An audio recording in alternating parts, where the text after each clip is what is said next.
বাংলাদেশের সাধারণ শিক্ষার্থীদের মতামত নিয়ে ছাত্রদলের কমিটি গঠন একটি ষড়যন্ত্রকারী মহল কোনোভাবে ভালোভাবে তারা নিচ্ছে না।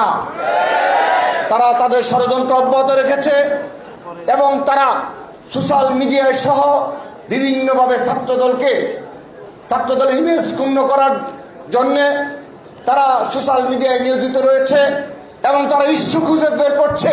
সামান্য কোন ইস্যু পেলে এই ছাত্রদলের বৃহৎ পরিকল্পনা এবং আমাদের এই সাধারণ শিক্ষার্থীদের মতামত নিয়ে ছাত্রদলের পথ চলায় তারা বিঘ্ন ঘটানোর জন্য গভীর ষড়যন্ত্রে লিপ্ত রয়েছে। গতকাল খুলনা বিজ্ঞান ও প্রযুক্তি বিশ্ববিদ্যালয় কুয়েটে যে অনাকাঙ্ক্ষিত ঘটনা ঘটেছে সেই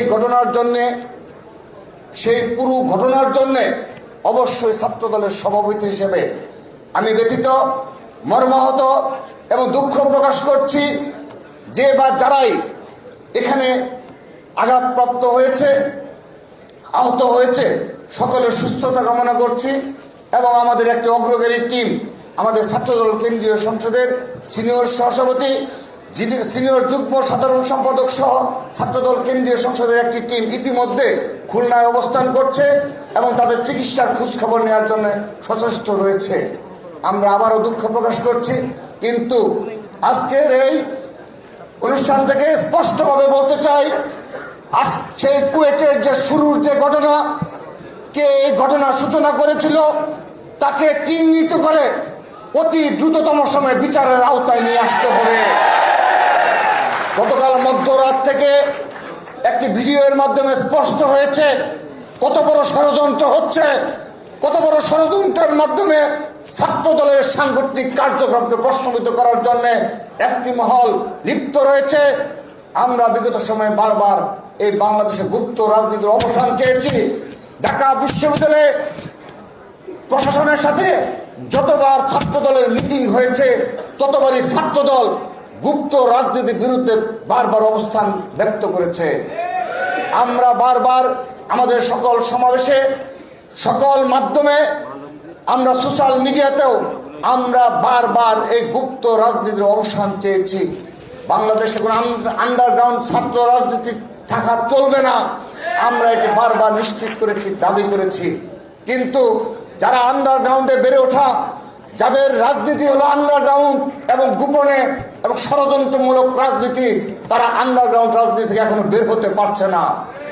প্রিয় উপস্থিতি, তার এই ধারাবাহিকতায় গতকাল কুয়েটে একটি মিছিল থেকে আমাদের ছাত্র দলের সমর্থক এবং কর্মীদের উপর, যারা এখন আমাদের কোনো কমিটি নেই, কুয়েটে ছাত্র দলের কোনো কমিটি নেই এবং কিন্তু আমাদের সমর্থক এবং কর্মী রয়েছে, সেজন্য সদস্য ফরমকে কেন্দ্র করে তার আগের দিন, সংঘর্ষের আগের দিন ছাত্রদলের সদস্য ফরম বিতরণকে কেন্দ্র করে যে অনাকাঙ্ক্ষিত ঘটনা ঘটেছে, আমরা সোশ্যাল মিডিয়ার মাধ্যমে এবং কয়েকটি ভিডিও ফুটেজের মাধ্যমে দেখতে পেয়েছি যে বৈষম্য বিরোধী নামধারী কতিপয় গুপ্ত সংগঠনের নেতা কর্মীরা যখন মিছিল নিয়ে যাচ্ছিল, তখন নিরীহভাবে ছাত্রদলের কতিপয় ভাইরা আমাদের হেঁটে যাচ্ছিল, তখন অতর্কিতভাবে একজন শীর্ষ নেতা, এই গুপ্ত সংগঠন এবং বৈষম্য বিরুদ্ধে নামধারী একজন শীর্ষ নেতার নির্দেশে এবং সরাসরি তার নির্দেশে এবং তিনি সরাসরি অংশগ্রহণের মাধ্যমে